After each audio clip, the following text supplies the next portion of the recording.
On March 23, 1945, the dim Rhine Valley shuddered before dawn as Allied gunners prepared an unprecedented bombardment that would break Germany's final defensive illusion.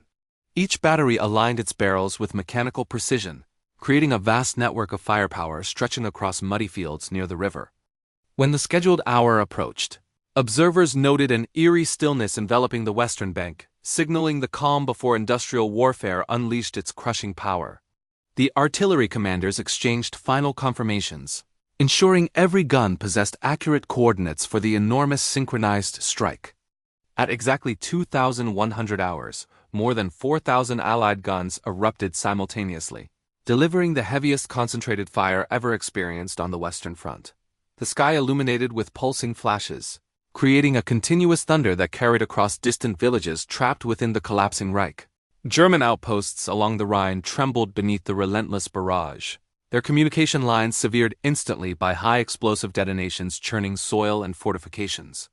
Many defenders clung to shattered trenches, realizing they faced an assault far exceeding any earlier engagements endured throughout the lengthy struggle. The Allied fire plan combined British, Canadian, and American artillery groups, merging their efforts into a mathematically orchestrated storm designed to pulverize resistance. Spotter aircraft circled above swirling smoke plumes, transmitting adjustments that sharpened the accuracy of each subsequent volley. Across the river, German officers attempted to coordinate responses, yet most headquarters found themselves partially buried or entirely isolated by collapsing structures. Their field telephones remained silent as broken cables dangled uselessly, leaving them blind to unfolding events overwhelming their positions. As illumination shells burst overhead, the entire landscape flickered like a furnace, revealing terrified soldiers sheltering inside damaged bunkers. Many experienced veterans realized the volume of fire indicated a major crossing attempt, yet they understood they lacked resources to counter overwhelming force. The barrage continued without pause, hammering defensive lines already strained by months of attrition across shrinking territory. German artillery units tried responding with sporadic counterfire, yet their limited ammunition and damaged equipment prevented any meaningful effect against such overwhelming concentration. When engineers finally advanced toward assembly points near the riverbank, surviving defenders observed silhouettes forming behind drifting smoke. This indicated the next phase had begun, signaling the moment when Germany's final strategic water barrier would face unprecedented Allied determination. By the time the guns gradually ceased, entire sectors along the Rhine had been reduced to cratered wastelands stripped of coherent defensive structure. The German command understood a decisive shift was unfolding, recognizing the Reich's previously formidable frontier would soon fail under relentless industrial strength. Detroit's immense industrial skyline vibrated relentlessly during early 1942 as General Motors confronted an unprecedented engineering challenge requiring extraordinary coordination. The company received urgent orders demanding creation of an amphibious truck capable of navigating rough seas, carrying vital cargo, and surviving frontline hazards. Engineers from GM, the Coast Guard, and diverse design teams met inside crowded drafting rooms, shaping a hybrid vehicle unlike anything mass-produced before. Each participant recognized the project's immense significance, understanding that Allied mobility depended increasingly on rapid innovation. The design prototype emerged through long nights filled with arguments, calculations, and creative improvisations, producing a vehicle combining truck mechanics with reinforced maritime structure.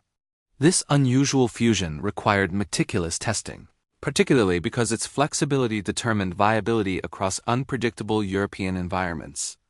Within 38 days, production lines reorganized themselves into synchronized assembly systems capable of building fully operational DUKWs at extraordinary speed. Managers restructured facilities, repositioning machinery and retraining workers to ensure flawless processes appropriate for wartime expectations. The amphibious truck's hull demanded precise steel shaping, guiding workers to adapt automotive techniques toward maritime functionality, ensuring buoyancy and durability. Each hull passed rigorous inspection as inspectors confirmed no structural weaknesses existed before further assembly continued. Meanwhile, drivetrain teams installed reliable GMC engines derived from proven truck models, granting amphibious crews dependable performance across diverse terrains. Designers balanced engine output carefully, ensuring sufficient propulsion within water without compromising maneuverability on land. Mass production scaled rapidly as factories produced hundreds of units weekly, transforming Detroit into the world's largest amphibious vehicle manufacturer. Workers operated continuously through overlapping shifts, recognizing the strategic necessity behind their demanding schedule.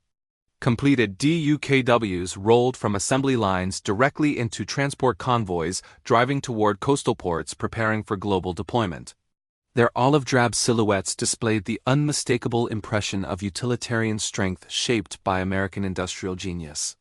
By 1945, Detroit had produced 21,147 amphibious DUKWs, establishing a logistical fleet capable of reshaping Allied operations across multiple theaters. This enormous quantity reflected unprecedented coordination, providing commanders tools essential for bold river crossings and extended campaigns. On the Rhine's western bank, German defenders remained unaware that such vast amphibious capability existed because intelligence reports underestimated American industry entirely. The arrival of thousands of DUKWs revealed a transforming battlefield, where innovation and mass production overwhelmed doctrine. German intelligence officers entered 1945 with analytical frameworks shaped by earlier campaigns, relying heavily on assumptions formed before Allied industry reached full wartime momentum. Their assessments emphasized traditional vehicle categories, believing large armies required predictable logistical structures centered around roads, bridges, and railways because those principles defined European strategy for generations. Inside command bunkers overlooking the Rhine, situation reports circulated daily, each reinforcing expectations that any Allied crossing attempt would depend on heavy pontoon bridging. Analysts projected laborious construction timelines, assuming artillery fire and collapsing spans would delay attackers significantly, granting Germany critical hours to reposition reserves. Nothing in their files suggested a threat capable of moving troops directly from water to land without prepared infrastructure, because Wehrmacht doctrine dismissed amphibious road vehicles as technically impractical. Engineers within German ordnance departments evaluated such concepts years earlier, concluding complex hull requirements, buoyancy demands, and drivetrain integration created severe manufacturing barriers for continental industry. By contrast, intercepted intelligence describing American industrial capacity was frequently overlooked because analysts considered reported production totals exaggerated propaganda.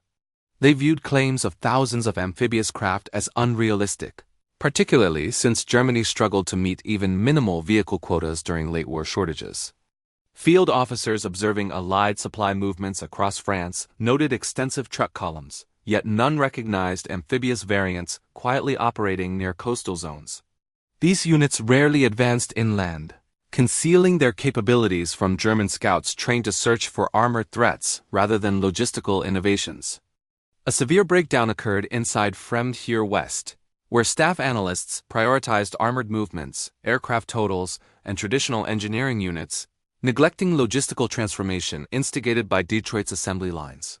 Their intelligence maps underestimated Allied maneuverability significantly, assuming river obstacles retained deterrent value well into 1945.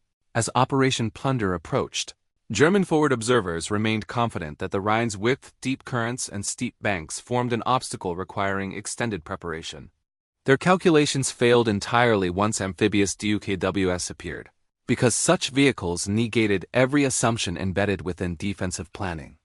Captured interrogation transcripts after the war revealed persistent disbelief among Wehrmacht officers, many asserting no army could possibly mass-produce swimming trucks on such scale. They referenced Germany's own industrial constraints frequently, assuming allies shared comparable limitations. This miscalculation reflected a broader strategic blindness, created by ideological certainty that technological parity still existed, despite overwhelming evidence to the contrary. Germany's shrinking wartime output rendered them incapable of imagining that an opponent could innovate faster than they could understand.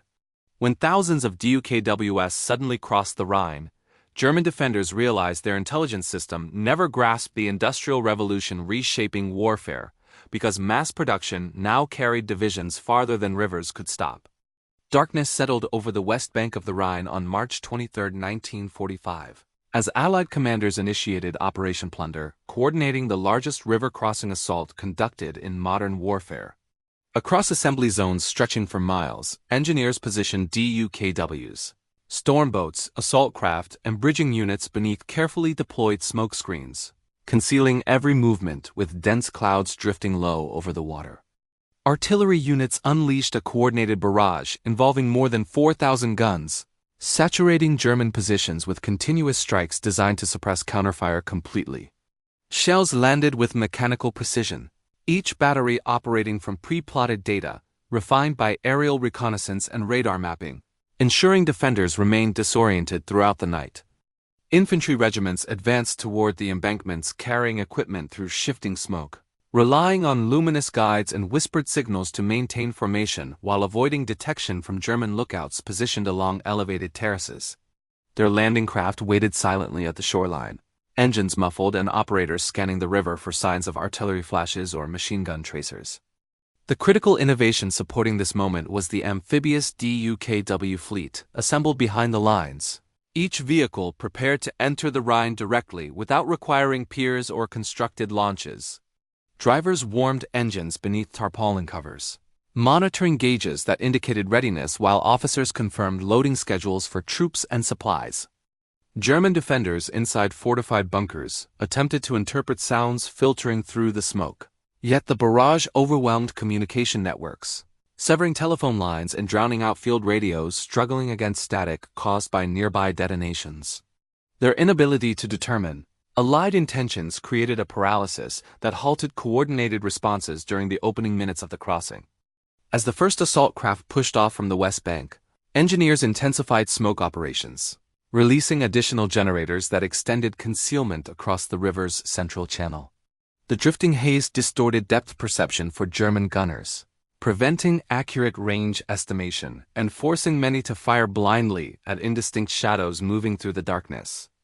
DUKWs entered the water moments later, their six-wheel chassis transitioning smoothly from shore to river as crews maintained steady throttle to counter the Rhine's fast current.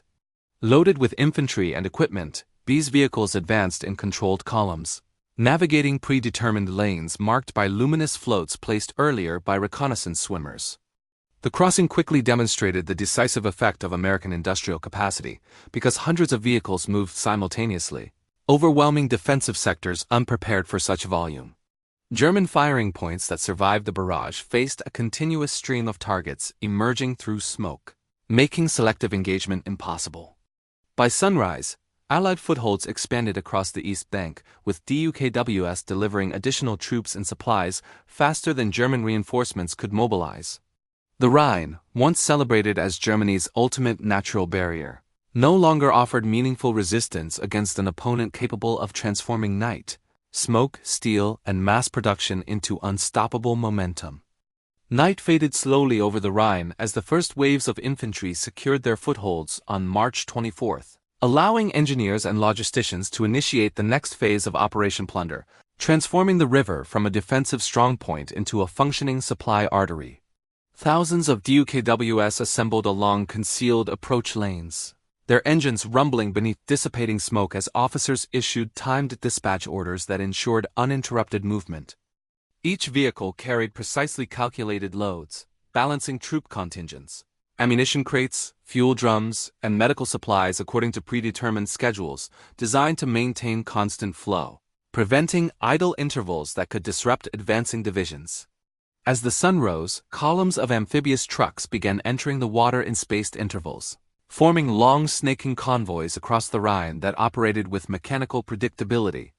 German defenders witnessing this movement recognized instantly that the river no longer functioned as a barrier, because the DUKW's bypassed destroyed bridges, cratered roads, and mined embankments entirely, eliminating every defensive measure constructed since the earliest years of the war. Machine gun fire directed at the convoys proved ineffective, because the vehicles traveled dispersed across wide lanes, turning the river itself into protective depth. Once ashore on the East Bank, DUKWs continued inland without pause, driving directly across soft ground that halted conventional trucks, using their low-pressure tires and six-wheel traction to maintain steady advance regardless of terrain. Engineers cleared rapid pathways through defensive wreckage, guiding vehicles toward staging zones where divisional quartermasters redistributed supplies to forward, battalions pressing deeper into Germany. This seamless transition from water to land created the phenomenon Allied planners described as a 3-day supply highway, because the Rhine became a continuous corridor rather than an obstacle requiring bridging delays, intricate ferry systems, or vulnerable pontoon construction. By utilizing round-trip rotations measured in hours rather than days, commanders accelerated operations beyond German comprehension. Within the first 24 hours, DUKWs transported thousands of infantrymen, hundreds of vehicles, and immense quantities of ammunition required for mobile warfare, ensuring advancing units never paused for resupply. The vehicles returned westward loaded with wounded personnel, enabling immediate medical evacuation across the same lanes used for offensive movement. German units attempting counterattacks discovered that their own mobility had collapsed, because fuel shortages, destroyed infrastructure, and disrupted command networks prevented rapid concentration of reserves. This imbalance intensified as DUKWs continued crossing in relentless streams, increasing Allied strength faster than defenders could respond. By March 26, the system operated with such efficiency that commanders projected entire corps could advance without logistical interruption, because the Rhine's natural defenses had been replaced by an industrialized transport mechanism functioning with precision. What once symbolized German security now served as the channel through which Allied power moved unopposed. The transformation of the Rhine into a supply highway demonstrated that industrial capability could negate even the strongest geographical defenses, proving that modern warfare favored nations able to convert rivers, terrain, and distance into operational advantages through sheer mechanical ingenuity. Dawn on March 25 revealed the full magnitude of the Allied advance, because the east bank of the Rhine had transformed into a living corridor of motion, sound, and relentless reinforcement that eliminated any possibility of German stabilization. Infantry formations marched forward in continuous columns, their movements synchronized with the unending rotation of DUKWs, bridging vehicles, and armored carriers pouring across the river at precisely calculated intervals that ensured no gap-disrupted tempo.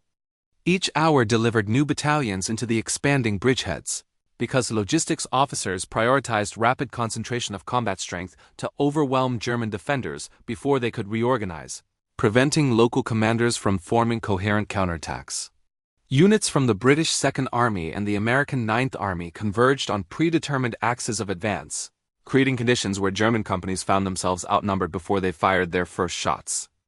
Armored vehicles followed closely behind, because 1,200 trucks, jeeps, half-tracks, and self-propelled guns crossed the river within the opening phases of the operation, reinforcing infantry positions with firepower that multiplied Allied strength exponentially.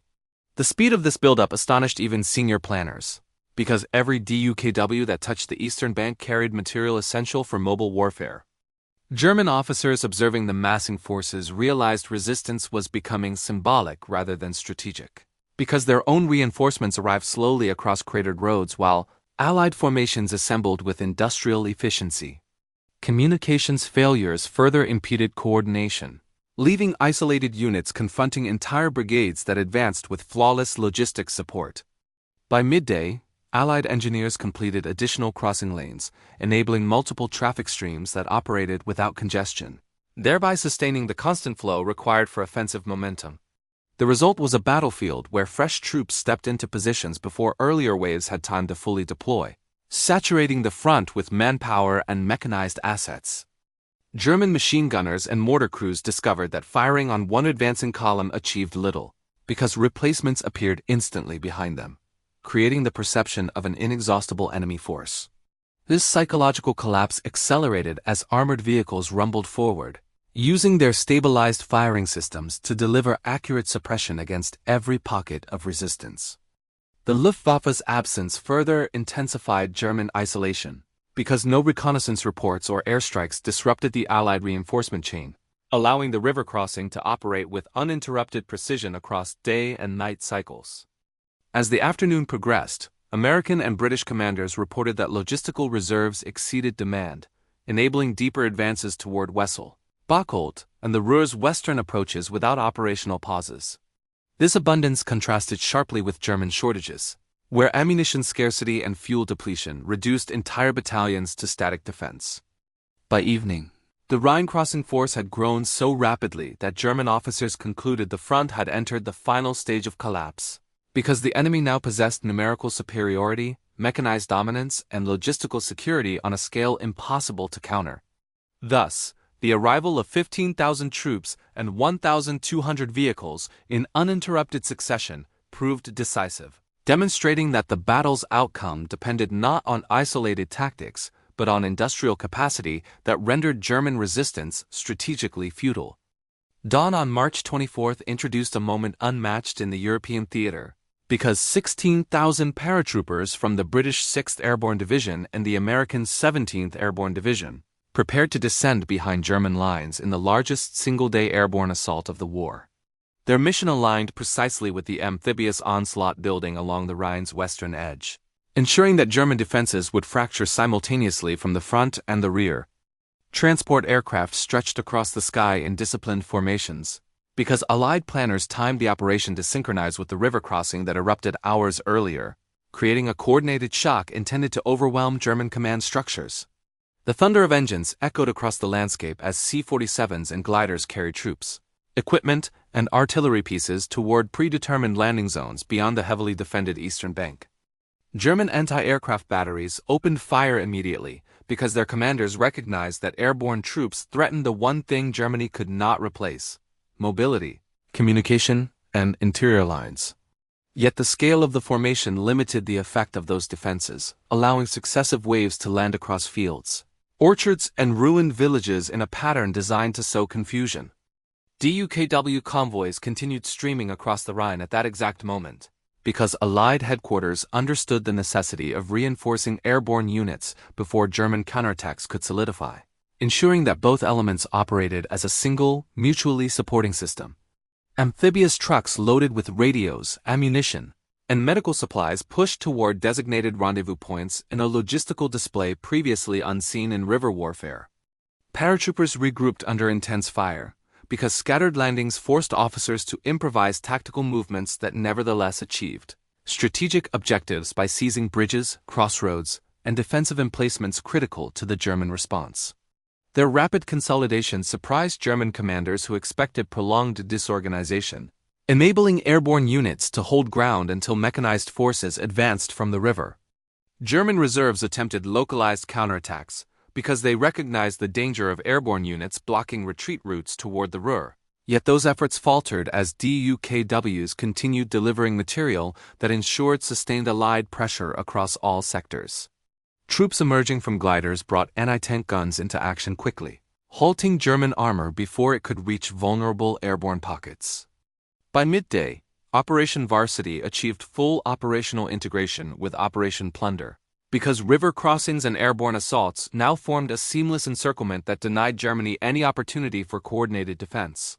Reinforcements moved continuously from the riverbank toward airborne units, creating a battlefield dominated by Allied mobility. The Luftwaffe attempted a token response, because remaining aircraft sought to disrupt airborne consolidation. Yet overwhelming Allied air cover turned each approach into a futile sacrifice, demonstrating the complete collapse of German air power. As afternoon transitioned into evening, paratroopers secured all primary objectives, because DUKW-borne supplies kept them fighting at full capacity, while German defenders experienced rapid isolation, ammunition shortages, and command disintegration. The Rhine's eastern bank now held a unified Allied front extending miles beyond its initial lodgment. Thus, Operation Varsity became the decisive airborne complement to the amphibious advance, demonstrating how synchronized paratrooper drops and DUKW convoys shattered the final German expectation that the Rhine could still function as a defensive barrier. German defenders along the Rhine confronted devastating clarity when synchronized Allied advances rendered every prepared position tactically irrelevant and strategically obsolete. Exhausted infantry units realized their doctrinal principles depended on stable fronts, which vanished instantly beneath overwhelming bombardment and relentless mechanized pressure. Command posts received fragmented information because communications collapsed under constant artillery vibrations that severed lines, disrupted radios, and disoriented officers nearby. Surviving defenders described the sensation of watching DUKW columns advancing effortlessly, where doctrine insisted armored bridging remained the viable crossing method. Every hour convinced frontline soldiers that industrial capacity, rather than battlefield ingenuity, now determined the fate of Germany's collapsing defenses unequivocally. Machine gunners found their belts exhausted faster than replacements arrived because Allied tempo prevented logistical recovery from shattered depots across fronts. German officers attempting coordinated withdrawals discovered routes blocked by airborne forces, mechanized thrusts, and artillery screens that erased expectations regarding possibilities. As positions crumbled, veteran non-commissioned officers realized no combination of courage, discipline, or prior training could counter the synchronized Allied system.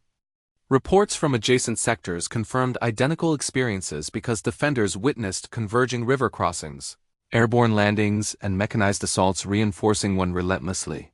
German artillery batteries attempted counterfire, but depleted ammunition stores because production shortages and transport failures prevented sustained resistance under Allied pressure. Defenders increasingly sensed strategic hopelessness as multiple breakthroughs created operational depth that eliminated opportunities for regrouping or cohesive counterattacks across sectors. Commanders transmitting final reports acknowledged doctrinal assumptions built around static defenses failed completely once Allied forces demonstrated logistical and unity. Infantry platoons abandoned isolated fortifications because no expectation remained that reinforcements could breach encirclements created through coordinated assaults, employing mechanized momentum. German soldiers recognized that river obstacles, previously considered inviolable shields, offered no delay once industrialized amphibious logistics dominated every contested approach. Officers guiding retreating remnants struggled to maintain cohesion because battlefield fragmentation increased exponentially as Allied forces penetrated deeper with operational velocity. Veterans who survived earlier campaigns noted collapse because never before had enemy operations combined river mastery, airborne disruption, and mechanized exploitation. Shock intensified as defenders observed Allied adaptability overwhelming static defenses designed for slower conflicts, revealing vulnerabilities long hidden within German doctrine. Every collapsing position underscored that Germany's final river barrier no longer offered security because Allied innovation erased its intended defensive value. Defenders abandoned heavy weapons due to fuel shortages, ammunition depletion, and the recognition that static firepower could not delay Allied momentum. Final battlefield messages revealed hardened veterans accepting that no forthcoming reserves existed capable of reversing the operational dominance unfolding around them. In those concluding moments, German defenders finally understood the fortress mindset collapsed completely once industrial might transformed river crossings into operations. Defeat felt inevitable as resistance dissolved across every sector. By March 26, 1945, German defenders began a reluctant withdrawal toward the Ruhr, realizing that the Rhine, long considered an inviolable defensive barrier, had lost every protective function it once offered. Retreating formations encountered DUKWs transporting fresh infantry, vehicles, and artillery, turning the East Bank into a continuous supply corridor impervious to counteraction. Commanders attempted to regroup divisions decimated by artillery, airborne assaults, and relentless mechanized pressure, yet fragmented units often moved independently, lacking coordination or effective communications. Roads leading inland were clogged with retreating personnel, abandoned vehicles, and detritus from failed positions, compounding the chaos that Allied reconnaissance observed from the air. Allied planners exploited this disarray by coordinating movements with precision, directing mechanized spearheads to seal gaps while DUKW facilitated logistics, maintained a constant stream of reinforcements. Every crossing, supply drop, and river landing further eroded the structural integrity of German defensive networks, leaving officers astonished by the scale and speed of operational collapse. Infantry companies attempting rearguard actions found themselves isolated, because airborne units behind their lines and amphibious convoys along the river prevented effective concentration. Sporadic artillery fire proved futile, as ammunition shortages and rapid Allied counterattacks eliminated any capacity to mount organized resistance. German units along the riverbanks documented the astonishing efficiency of the DUKW system, observing vehicles carrying troops, jeeps, and supplies across water immediately transitioning to inland mobility and forming overlapping support layers that neutralized every defensive calculation. This practical demonstration of industrialized warfare shattered conventional notions of static river defense. As forces moved toward the Ruhr, officers acknowledged the magnitude of strategic miscalculation, noting that entrenched defensive doctrine failed under conditions of rapid, mechanized, and logistically sustained assault. Traditional assumptions about terrain, artillery coverage, and river obstacles no longer applied against the dynamic combination of DUKWs, airborne forces, and continuous artillery barrages. Morale collapsed among fragmented divisions, because soldiers witnessed the relentless arrival of fresh enemy units despite exhausting all available German countermeasures. Many realized that every hour spent holding previously formidable positions had allowed Allied logistics to extend their operational reach beyond predictable limits. Rear echelon staff struggled to coordinate withdrawals, because fragmented communications and rapid Allied advance rendered any attempt at orderly retreat nearly impossible. Infantry, artillery, and armored elements became disorganized, further accelerating encirclement risks as mechanized units threatened flanks and supply lines simultaneously. By late March, the Rhine's symbolic power had evaporated completely, because German soldiers understood it no longer impeded movement, channeled forces into kill zones, or bought time for strategic recalibration. Its reputation as a natural fortress was shattered irrevocably. Thus, the road to the Ruhr revealed the complete inadequacy of German defenses, demonstrating that fragmented divisions and logistical inferiority could not withstand a mechanized and industrially sustained offensive, proving that the Rhine Line had meant nothing against the scale and ingenuity of Allied operations. By March 27, 1945, German soldiers confronting the Allied advance understood a profound reality. Industrial capacity had decisively eclipsed doctrinal skill, tactical ingenuity, and even the courage of seasoned troops. DUKWs rolling across the Rhine and into German territory demonstrated the unparalleled advantage of mass production applied to warfare, reshaping the strategic landscape in a single operation. Troops observing the amphibious trucks were astonished by their speed, resilience, and adaptability, because vehicles once considered theoretical now transported infantry, artillery, vehicles, and supplies without interruption. Commanders realized that no amount of entrenched positions, fortified emplacements, or heroic defense could withstand relentless logistical superiority backed by industry.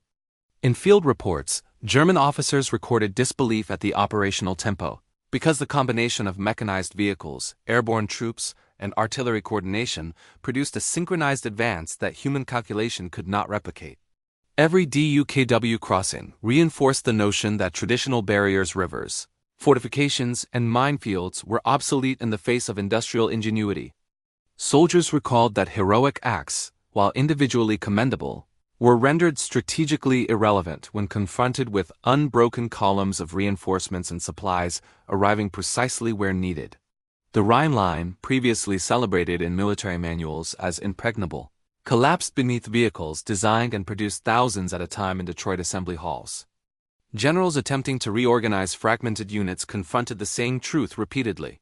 No tactical maneuver could counter mass production. Fuel, ammunition, and manpower appeared continuously on the eastern bank while German positions fell into disarray, proving that courage and experience alone could not substitute for logistical dominance. Historical analysis later emphasized that DUKWs symbolized a broader trend, in which industrial capability became the ultimate determinant of success. Germany's strategic calculations had assumed parity of production, but Allied efficiency exceeded expectations, delivering decisive results within days. Even the Luftwaffe's inability to respond confirmed the supremacy of industrialized warfare, because aircraft production and maintenance could not match the continuous flow of ground forces facilitated by amphibious logistics. Strategic decisions that relied on attrition, terrain, or traditional defensive doctrine failed entirely against a system built for relentless, uninterrupted support. By the time Allied forces reached key points along the Ruhr, German officers admitted that heroism, disciplined training, and tactical foresight could not offset the technological and industrial advantage that DUKWs embodied. Each river crossing emphasized that modern warfare required integration of production, innovation, and execution on a massive scale.